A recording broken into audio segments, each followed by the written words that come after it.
आज शाम एक बहुत बाइल्म इंसान, मुहक्किक और दोस्त उमर जावेद से मिलना है। हाल ही में उन्हें साउथ एशियन स्टडीज़ में गोल्ड मेडल मिला है एमफिल में। क्योंकि गोल्ड मेडल उनकी जुस्तजू और इल्म के सामने बस एक बात है। कम से कम मेरे लिए तो तारीख और सियासत का चलता फिरता एनसाइक्लोपीडिया है उमर जावेद। बहरहाल आपको शाम को मिलवाएंगे उनसे। सर आज मेरा दिल कर रहा है कि मैं तो सेब खवावा। अच्छा जी सर। ਜ਼ਰੂਰ ਖਵਾਓ ਕਿਉਂਕਿ ਮੈਨੂੰ ਵੀ ਮਹਿਸੂਸ ਹੋ ਰਿਹਾ ਸਾਡੇ 'ਚ ਆਇਰਨ ਦੀ ਕਮੀ ਹੋ ਰਹੀ ਹੈ। ਸਰ ਜਿਹੜਾ ਤੁਸੀਂ ਮੈਨੂੰ ਸਕਰੀਨਸ਼ਾਟ ਸੈਂਡ ਕੀਤਾ ਨਾ ਜੀ ਜੀ ਕਿ ਇਸ ਜਲੀਲ ਨੂੰ ਨਾਲ ਨਾ ਲੈ ਕੇ ਜਾਇਆ ਕਰੋ, ਇਹ ਨੀਅਤ ਦਾ ਮੰਦਾ ਹੈ।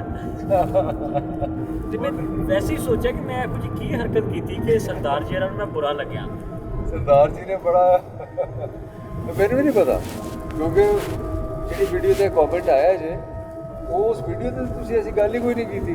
ਜੀ ਸਰ। ਹਾਲਾਂਕਿ ਅੱਗੇ ਪਿੱਛੇ ਕਰਦੇ ਹੋ ਉਸ ਵੀਡੀਓ 'ਚ ਕੀਤੀ ਸਰਦਾਰ ਜੀ ਨੇ ਕੋਈ ਪੁਰਾਣੀ ਕਿਡ ਰੱਖੀ ਤੁਹਾਡੇ ਨਾਲ। ਸਰ ਮੈਂ ਯਾਦ ਕੀਤਾ ਹੈ, ਮੈਂ ਤੁਹਾਨੂੰ ਨਾ ਅਨਾਰ ਦਾ ਕਹਿ ਰਿਹਾ ਸੀ ਕਿ ਸਰ ਮੈਂ ਤੁਹਾਨੂੰ ਅਨਾਰ ਖਵਾਵਾਂਗਾ। ਮੈਂ ਆਪਣਾ ਬਜਟ ਮੈਨੇਜ ਕਰਨ ਵਾਸਤੇ ਤੁਹਾਨੂੰ ਅਮਰੂਦ ਖਵਾਤੇ।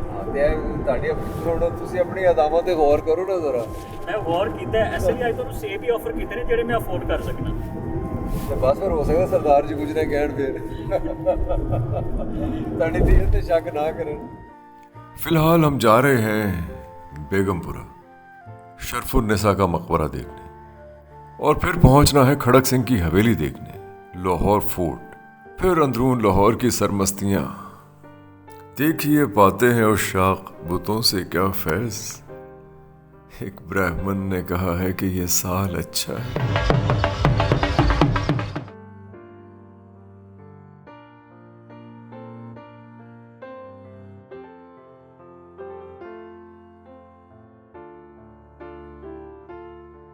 सर जी रशीद भाई का राधा बदल गया किन्नू देख के। अच्छा कहते किन्नू ले आओ।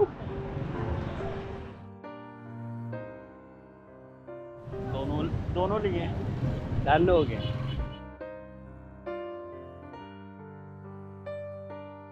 इस बच्चे को फुटपाथ पर सेवइयों के चंद पैकेट रखे बड़े इन्हमाक से खूबसूरत हैंडराइटिंग में स्कूल का काम करते देखा तो कदम वहीं जम गए। ऐसा एतमाद, ऐसी लगन, ऐसा इन्हमाक, गिरदोपेश से ऐसी बेनियाजी, गोया हालात के जबर को कह रहा हो, इधर आ सितमगर हुनर आजमाए तो तीर आजमा हम जिगर आजमाए। सोचता हूँ इस वक्त जब स्कूल के बच्चे बेफिक्री से खेल कूद रहे होंगे, माँ बाप से उल्टी सीधी फरमाइशें कर रहे होंगे, आरामदेह बिस्तर में दुबके होंगे, किसी माँ ने दिल पर पत्थर रखा और अपने लख्त जिगर को सेवइयों के पैकेट देकर फुटपाथ पर बिठा दिया, कैसी मजबूरी होगी। क्यों आरज़ू हसरत बनी, इसका भी तो हिसाब हो। महशर के अंदर आए खुदा, एक और महशर चाहिए। जाने किसका शेर है, लेकिन इस बच्चे की लगन और महरूमी देखकर याद आ गया। जाने कितने बच्चे हैं जो यूं फुटपाथ पर अपना बचपन बिखेर आते। मैंने फोन नंबर पूछा तो उसने मेरी तरफ देखा भी नहीं, खामोशी से कॉपी पर लिख दिया, उसी बेनियाजी से, गोया कह रहा हो तुम भी शौक पूरा कर लो। शायद और भी लोग रुकते होंगे और फिर चल देते होंगे, जैसे हम भी आगे बढ़ जाएंगे। क्या कर सकते हैं, हम भी तो कुछ नहीं करेंगे, बस दिलजोई कर सकते हैं, हिम्मत बंधा सकते हैं, गीत सुना सकते हैं। सदियों का उलट फेर, ना हमवारी, मुआशी ना हमवारी, स्ट्रेटिफाइड सोसाइटी, इंसान की मेहनत का इस्तेहसाल, गुर्बत, अफलास, भूख, तंगदस्ती, मजबूरी, निज़ाम, दस्तूर, सब कुछ सरमायादारी का बहरान है। कुछ नहीं कर सकते हम लोग सिवाय इस बच्चे की हिम्मत बंधाने के। बहुत समय से शायद ये एक सक्सेस स्टोरी बन जाए, इसी लगन से पढ़ता रहे तो। यूं ही गाता रहूं तेरी खातिर, गीत बुनता रहूं, बैठा रहूं तेरी खातिर। पर मेरे गीत तेरे दुख का मदावा ही नहीं, नगमा जर्राह नहीं, मुनस गमखार सही। गीत नश्तर तो नहीं, मरहमे आजार सही। तेरे आजार का चारा नहीं नश्तर के सिवा, और ये सफ़ाक मसीहा मेरे कब्जे में नहीं। इस जहां के किसी जी रूह के कब्जे में नहीं। हाँ मगर तेरे सिवा, तेरे सिवा, तेरे सिवा। इस बच्चे नवीद की तालीम का कुछ करना होगा। हमारे दोस्त हैं सैयद जवाद, मोहब्बत का सफ़र उन्होंने शुरू किया है। उनसे गुजारिश करेंगे कि इस बच्चे को अपनाएं, स्कूल भेजें। स्कूल तो जाता ही होगा, लेकिन ये सिवैयाँ बेचने से इसकी जान छूट जाए। सिर्फ पढ़े और खेले, और अल्लाह करे हमारे मुल्क में सब बच्चों का ऐसा बंदोबस्त हो सके कि वो खेलें, पढ़ें, सेहतमंद जिंदगी गुजारें। मोहब्बत का सफ़र वाले टैलेंटेड बच्चों को स्कूल भेजते हैं। चाइल्ड लेबर तो एक दोज़ख है।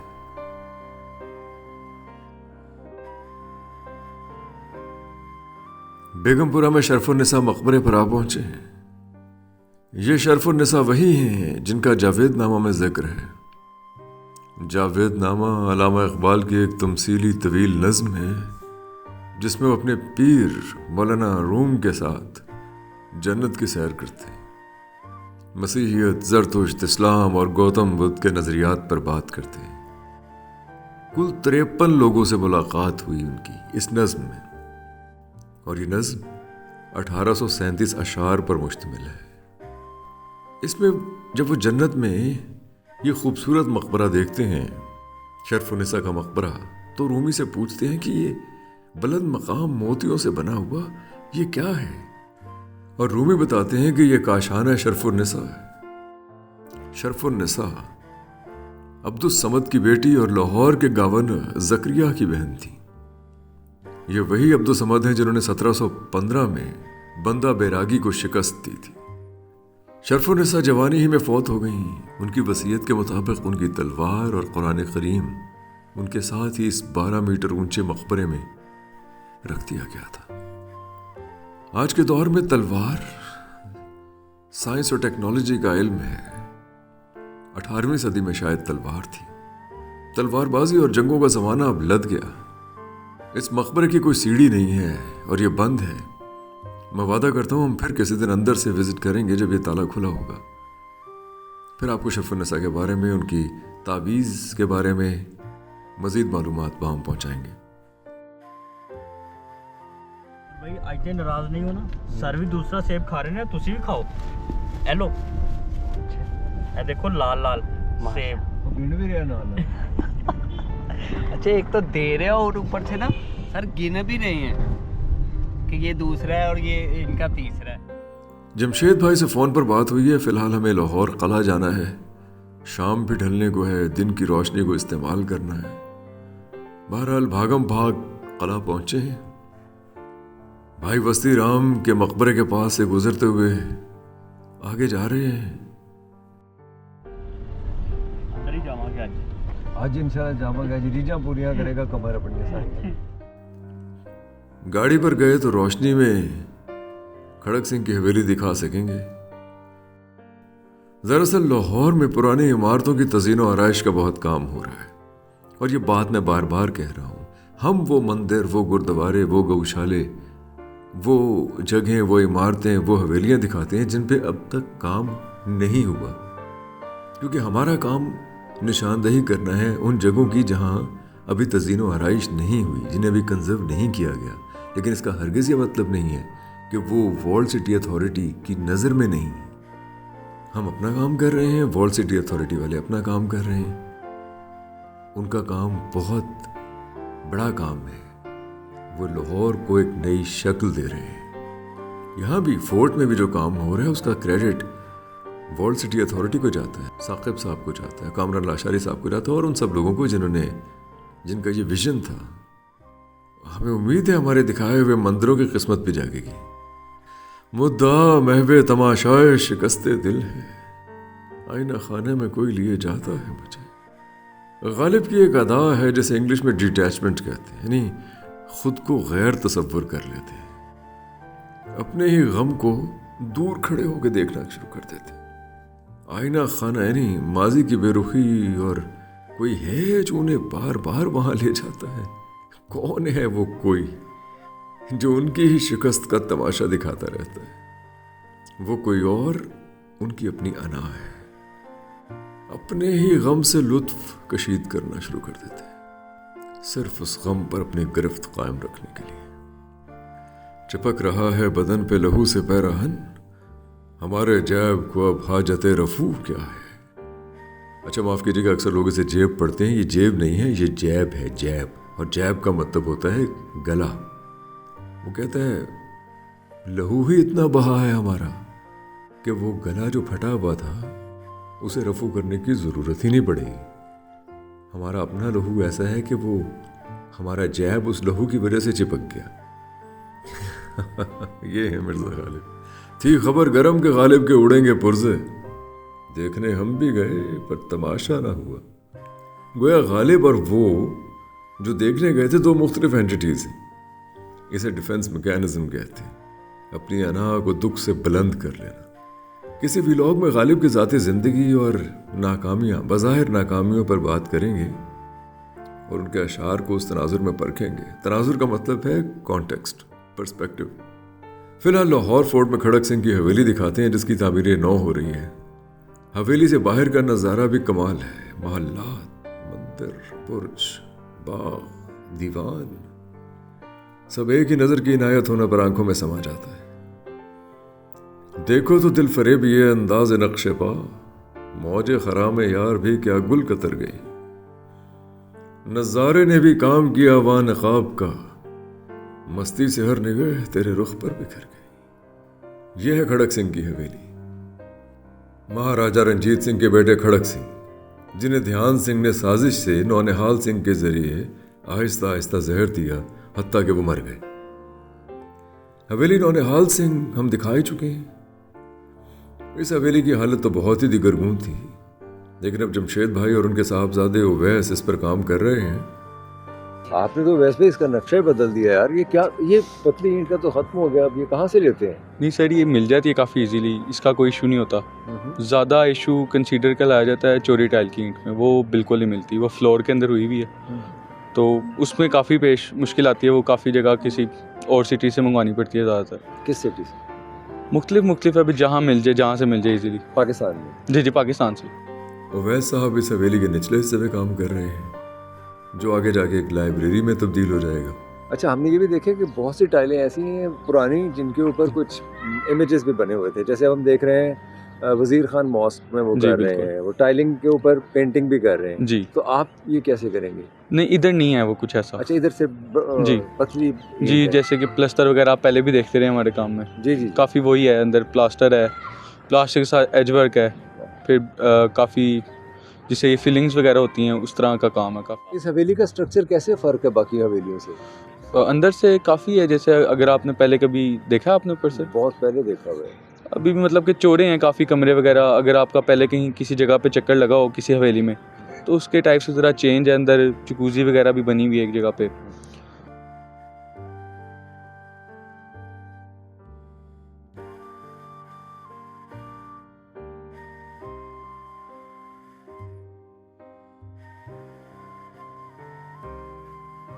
दरअसल कला लाहौर पर अकबर के दौर से आज तक काम होता है। जहांगीर का तो खैर ये महबूब कला था, शाहजहां तो पैदा ही यहाँ हुआ, और शाहजहां जैसी जमालियात किसी और की क्या होगी। ताजमहल ही को देख लीजिए, आसिफ जाह का मकबरा देख लीजिए, औरंगजेब आलमगीर और फिर महाराजा रंजीत सिंह, सब लोगों ने इस किले में बहुत खूबसूरत तामीरात की हैं। कोई 20-22 तामीरात हैं यहाँ। खड़क सिंह हवेली खुद महाराजा के बेटे खड़क सिंह ने बनवाई थी, और यहाँ इस हवेली में सिख हिस्ट्री ने एक नया मोड़ लिया था। आपको याद होगा हमने बताया था कि जिस दिन खड़क सिंह इस दुनिया से गया उस दिन नौनिहाल सिंह पर रोशनाई गेट का एक पत्थर गिरा और वो भी चल बसा। नौनिहाल सिंह की मां चंद्रकौर को नौकरानियों ने पत्थर मार मार के मार दिया और उन नौकरानियों के नाक कान कटवा कर दरिया बुर्द कर दिया गया। क्या क्या सितम देखे हैं इन सिख हवेलियों ने। खड़क सिंह की हवेली के अक़ब में मोती मस्जिद और दीवाने आम के दरमियान शाही ख्वाबगाह के बिलमुकाबिल शाही हमाम है। 2018 तक ये जगह जो शाही ख्वाबगाह का अक़ब है गैराज बनी रही। ब्रिटिश इंडिया में बरतानवी फ़ौज का दफ्तर बनी रही। फिर उस पर फर्श डाल दिया गया और ये छुप गई, मिस्मार हो गई, मट्टी कूड़े का ढेर बन गई। कुछ भी बाकी नहीं रह गया था। तो ये हमने समझ लो कि उसके जो आसार है ना उनको दोबारा जिंदा कर दिया। ये कंडीशन से भी बुरी कंडीशन थी, ये कुछ उससे बेटर है, इससे भी बुरी है। ये स्लिप हो चुकी थी सारी। तो ये भी कुछ कंडीशन आप देखें ना, ये पुरानी है। अच्छा ये देखें ना, ये टेराकोटा डक्ट ही है अंदर। हाँ, ये डक्ट है इनके अंदर, ये टेराकोटा डक्ट है। वेंटिलेशन सिस्टम है। यहीं से पानी वो फर्नेस पे लगी होगी ना, वहाँ से गर्म पानी आता होगा इसके अंदर।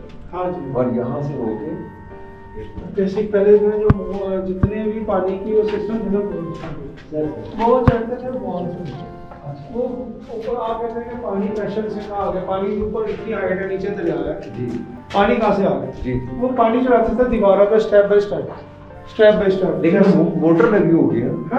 नहीं, मोटर नहीं होगी। वो जैसे टैंक फुल हुआ तो अगले स्टेप में चला गया, फिर अगले स्टेप में भरना, फिर अगले स्टेप को ट्रांसफर कर देना स्टेप बाय स्टेप।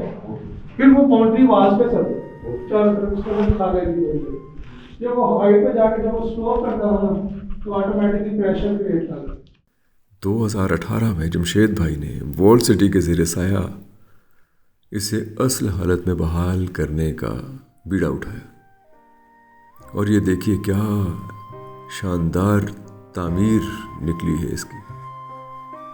फर्श तोड़ा गया, गंद बला निकाला गया, मट्टी निकाली गई, टनों मट्टी निकाली गई और ये शाही हमाम बरामद हो। ये सारी ज्योमेट्री है, क्या बैलेंस्ड है, इसकी एक एक प्रकार आप ये ऐसे लेवल पे है। जब आप क्रिएट कर रहे थे वो डिज़ाइन तो उसके अंदर ये जितनी भी ज्योमेट्रीज के कानून है, मुसलमान अपनी रखेगा, जूइश अपनी रखेगा, ईसाई अपनी प्रकार रखेगा, आपके इसके अंदर इल्म मौजूद है, just not only arts.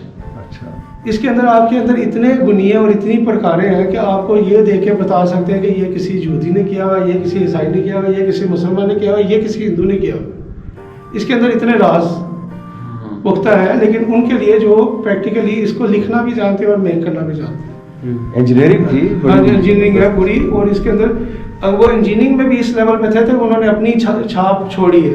Exactly. मुस्लिम ने अपनी छोड़ी है, अगर सिख कोई आया काबल तो सिख ने अपनी छोड़ी है। जमशेद भाई नानक शाही ईंट, टाइल वर्क, काशीकारी, पिच्चीकारी, फ्रेस्को आर्ट और तर्ज तामीर को खूब समझते हैं। उन्होंने बिलवास्ता ईरानी माहिरीन से ही सीखा है। ये मुगलों ने जो जब तुर्की और ईरान से जो इनहेरिट करके आते थे, वैसे कि ईरान तो बहुत रिच था ना उनका कल्चर हमारे से। जब ये लोग ट्रैवल करते थे, वहाँ पे शादियाँ करते थे, वहाँ से मिसेस जो आती थी उनके साथ मैसन्स और जो इनके जो जितने भी काबिल तरीन लोग होते थे वो भी इनके पास आते थे। हमारे पास जो आए हैं बचे हुए ईरान में बड़े हाई क्लास कारीगर थे। लेकिन ये है कि इन्होंने एक काम किया, सबसे बेस्ट काम इनका ये था कि इन्होंने एक अपनी छाप बनाई, जैसे काशी कटवर्क लाहौरी टाइप। अच्छा, कॉपी नहीं किया उसको ईरान। हाँ, लेकिन काशीकारी भी ईरान में होती थी, लेकिन उससे इनहेरिट होके इन्होंने एक अपनी तकनीक कर दी। मैं बेसिक उसी ब्लड से जिन्होंने ये ताजमहल बनाया था उसी ब्लड से मैं शागिर्द हूँ। अच्छा, उसी लाइन से मैंने ये काम सीखा है। वो कुछ फैमिलीज यहाँ पे आ गई थी, कुछ पार्टीशन से बाद जो है वो उधर आ गई थी, वो अभी भी ताजमहल पे रिस्टोर कर रहे हैं जो उस फैमिली का हिस्सा है।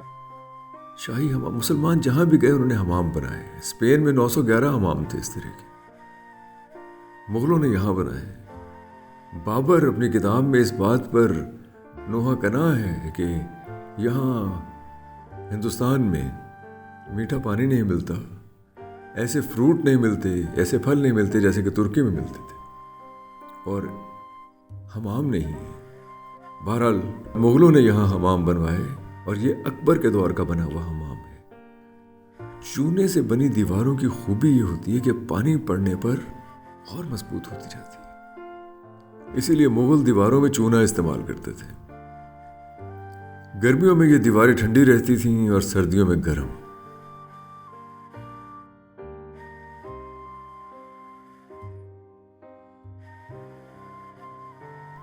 जमशेद भाई से इजाजत लेकर निकले हैं तो शाम ढल रही है।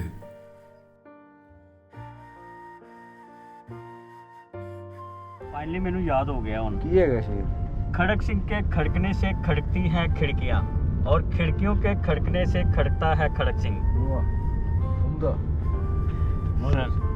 सर वो इसलिए याद हुआ कि वापस नहीं जाने देना। बंद कर देना इसमें।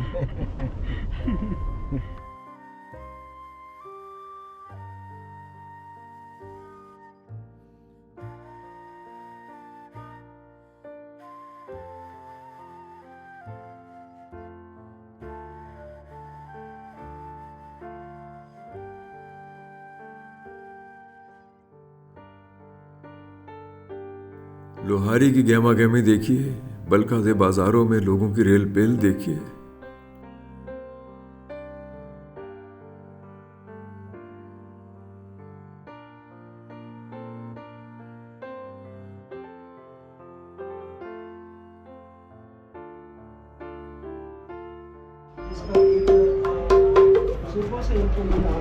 कहीं तबले ढोलक की तनाबे कसी जा रही हैं तो कहीं भरे बाजार में घोड़ा नचाया जा रहा है।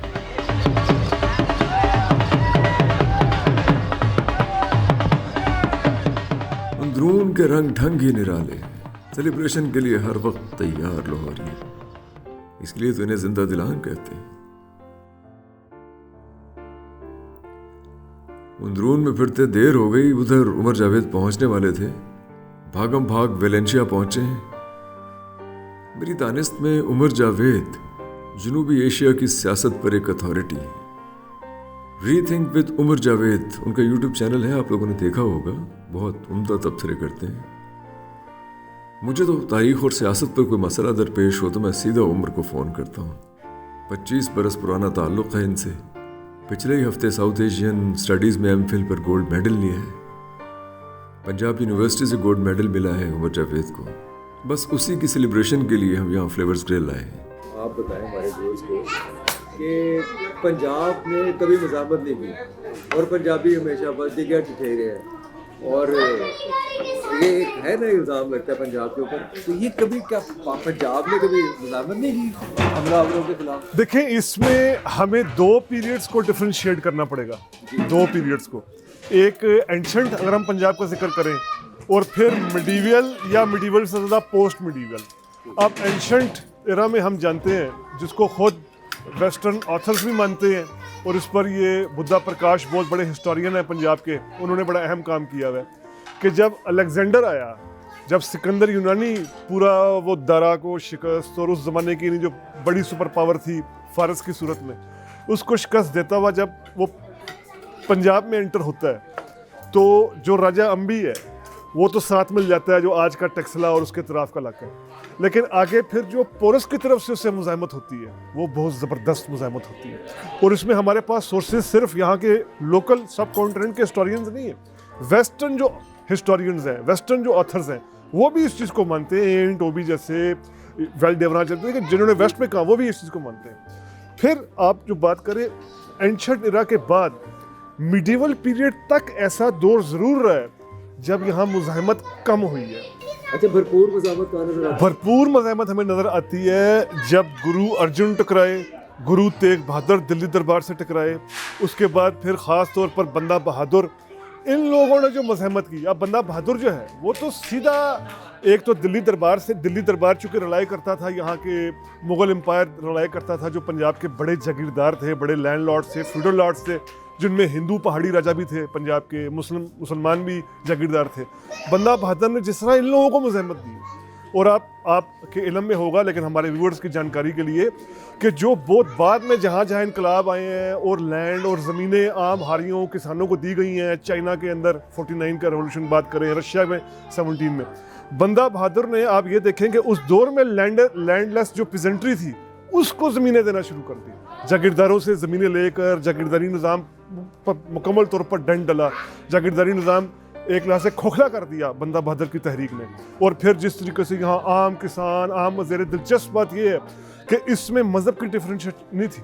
गरीब जो हिंदू था, जो गरीब दिल्लत था, गरीब मुसलमान था, जो सिख बन रहा था, आम नीचे जात, वो सब जो है वो इस तहरीक में शामिल थे। उसको हम मज़ाहमत ही कहेंगे। उसके बाद फिर ख़ास तौर पर जब रंजीत सिंह ने अपना दौर इस्टेब्लिश किया, और आपने तो माशाल्लाह लाहौर पर इतना काम किया है, और महाराजा साहब का जो है वो लाहौर ही सारा घर था। यानी अंग्रेज़ पूरे इंडिया पर, आज के पूरे इंडिया पर हुक्मरान हो गया है। आज के पूरा जो बंगाल से लेकर ये दिल्ली, हर जगह उसका कंट्रोल आ गया डिफेक्टो या डिजोरे तौर पर। पंजाब नहीं वो कंट्रोल कर सकते, नहीं कर सकते। महाराजा रणजीत सिंह की हयात तक, यानी उनकी ज़िंदगी तक पंजाब कंट्रोल नहीं कर सके। वो तो उसके बाद उनके आने वालों ने सारी गलतियां की, और फिर 1849 में जिस तरीके से पंजाब को जो है वो शामिल किया गया, तो कुल्ली तौर पर यह कहना कि मुज़ाहमत ही नहीं हुई।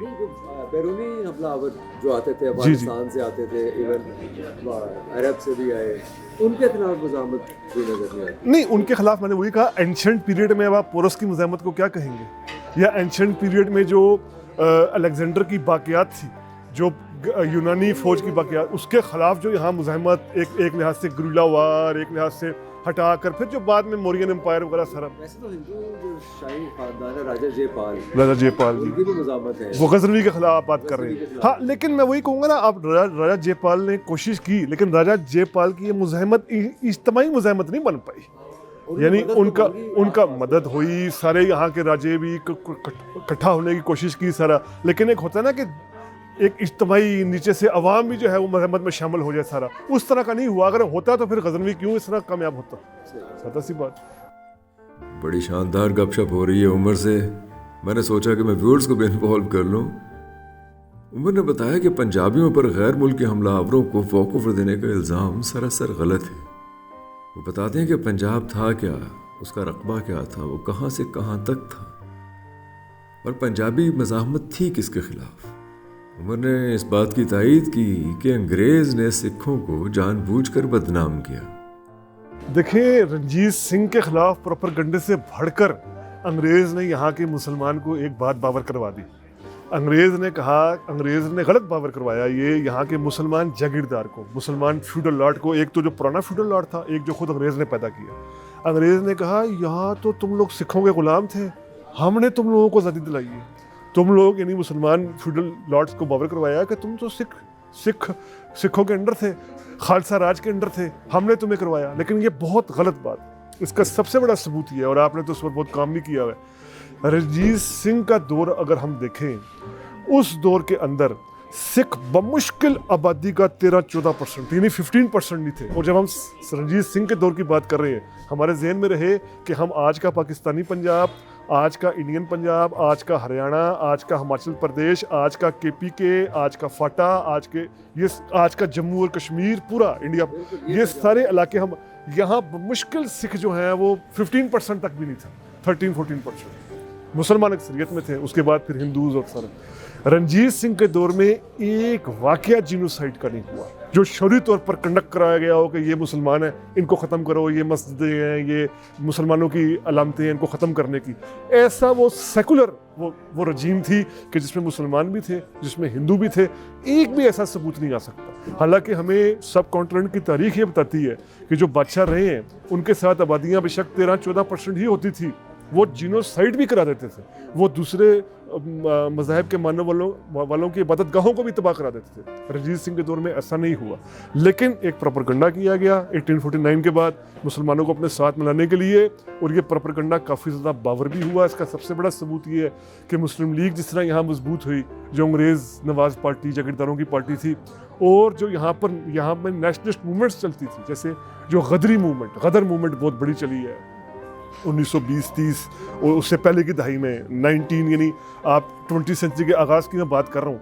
अब उस गदरी मूवमेंट में वो मुसलमानों को शामिल होने से रोकने के लिए प्रोपेगेंडा किया गया, सिखों की तहरीक, हालांकि सरासर गलत था। वो तहरीक गदर जो तहरीक थी वो एक पंजाबी नेशनलिज्म, उसके बाद वसी कैनवस में सब कॉन्टिनेंट के अंदर जो नेशनलिज्म की अप्रोच थी, एंटी ब्रिटिश एंटी इंपीरियलिस्ट तहरीक थी। तो पंजाब का एंटी इंपीरियलिस्ट करैक्टर को कमज़ोर करने के लिए पंजाब में असल मुद्दों की, असल इश्यूज़ की लड़ाई, कि फ्यूडलिज्म यहाँ का बड़ा इशू है, बड़ा जागीरदारी निज़ाम, उन इश्यूज़ को पर तवज्जो हटाने के लिए बिल्कुल इस चीज़ को इस्तेमाल किया गया है। हिंदू, मुसलमान, सिख, बिल्कुल ऐसे किया। उमर रहे तो लाहौर में, लेकिन हैं पोठोहार से। उनके वालिदैन ने हिजरत नहीं की, लेकिन खुद क्योंकि वो एक हसास दिल रखते हैं, हिजरत के कर्ब को खूब समझते हैं।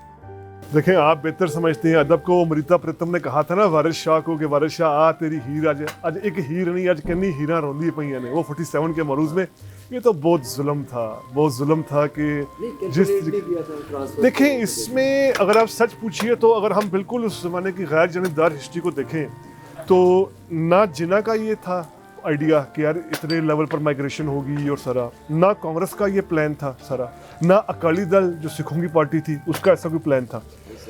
ये एक्सीडेंटल हादसाती तौर पर होता गया। इसमें अगर हम किसी को खारजी फरीक को आपस में लड़े, हिंदू मुसलमान सिखों बाद खारजी फरीक को जिम्मेदार कह सकते हैं तो वो अंग्रेज़ को कह सकते हैं। लॉर्ड माउंटबेटन अगर फौज के हवाले कर देता, अगर फौज को ऑर्डर करता, अगर फौज के जरिए होता कि माइग्रेशन होनी भी है तो फौज कंट्रोल करेगी था, तो शायद इतना ज़्यादा ना होता। क्योंकि पुलिस कम्युनलाइज हो चुकी थी पंजाब की।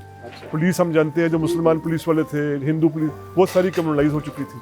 तो इसमें अंग्रेज़ी साम्राज्य का किरदार भी ज़्यादा है। लेकिन वो आप यकीन करें बहुत दुख की घड़ी है और इस पर बहुत दुख का एक सारा आहत था। और इस पर जिस तरीके से वो हसास लोगों ने लिखा, ख़ास तौर पर सादत हसन मंटो की अगर हम बात करें, बैदी की बात करें, कृष्ण चंद्र की बात करें, तो ये तो बहुत एक दुख की घड़ी है कि पंजाबी ने पंजाबी को मारा जो सदियों से उसका पड़ोसी था, उसके ताल्लुक वाला था उसके साथ। तो ये तो बहुत ही एक तारीख का एक जबर कह लें आपकी। एक पंजाबी के तौर पर आज भी दिल दुखता है कि यार इस तरह लोगों ने मारा एक दूसरे को। खाना भी बहुत उम्दा था, बहुत ही उम्दा खाना था, मज़ा आ गया। और उमर जावेद से मिलना तो एक सादत है, यूँ कहिए इल्म हासिल करने के मुतरादिफ है इनसे मिलना। बहुत ही प्यारे दोस्त थे। रीथिंक विद उमर जावेद की सूरत में हमने आपको एक नगीना दिया है, आप उन्हें सुनिए, सर धुनिए, हमारे साथ रहिए, अपनी राय दीजिए, कमेंट कीजिए। आपकी राय हमारे लिए बहुत मुक़द्दम है।